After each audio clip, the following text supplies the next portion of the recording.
5,000 करोड़ का घोटाला है और ये फ़र्क नहीं पड़ता कि सोनिया गांधी और राहुल गांधी का है, लॉ सबके लिए बराबर है।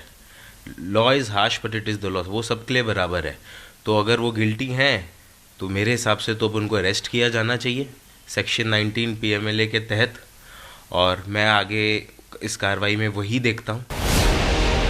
नेशनल हेराल्ड केस के याचिकाकर्ता अब सोनिया राहुल की गिरफ्तारी की उम्मीद लगाए बैठे हैं, लेकिन कानून के जानकार इसे सिर्फ सियासी केस बता रहे हैं। जिस शख्स ने ये फाइल किया वो शेयर होल्डर तो नहीं है,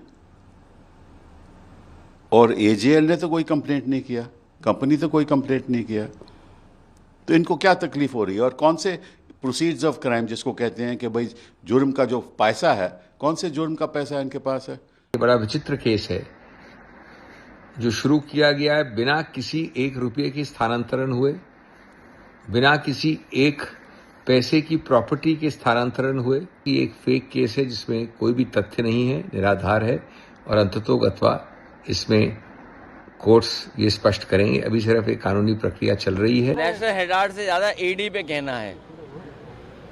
कांग्रेस ने ED बनाई थी और आज ED की वजह से ही उन्हें भी परेशानी का सामना करना पड़ा है। कि बहुत सारे इकोनॉमिक ऑफेंसेस को देखने के लिए संस्थाएं हैं, इनकम टैक्स डिपार्टमेंट है, और भी ऑफेंसेस देखने के लिए संस्थाएं हैं। ED की जरूरत क्या है? ED जैसे विभाग को समाप्त कर देना चाहिए। आपको बता दें कि नेशनल हेराल्ड केस को लेकर जो शुरुआती आरोप लगाए गए थे, उसमें कहा गया कि नेशनल हेराल्ड अखबार निकालने वाले एसोसिएटेड जर्नल लिमिटेड के 2010 में 1057 शेयर धारक थे, जिसे हड़पने के लिए 2010 में यंग इंडियन लिमिटेड कंपनी बनाई गई, जो नॉट फॉर प्रॉफिट थी। इस कंपनी में सोनिया गांधी और राहुल गांधी के 38% मिलाकर कुल 76% शेयर थे। बाकी 24% शेयर दिवंगत मोतीलाल वोरा और ऑस्कर फर्नांडिस के पास थे।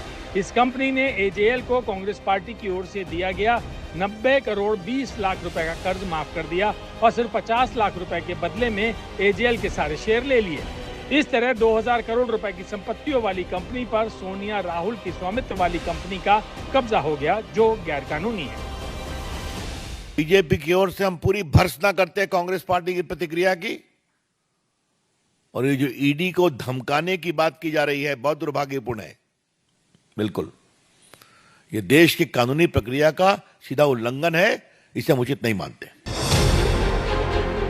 मामले की सुनवाई 25 अप्रैल को दिल्ली के राउज़-एवेन्यू कोर्ट में होगी। कोर्ट ने ED से मामले की केस डायरी भी मांगी है।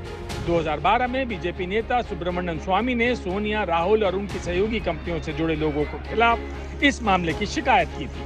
आज तक ब्यूरो।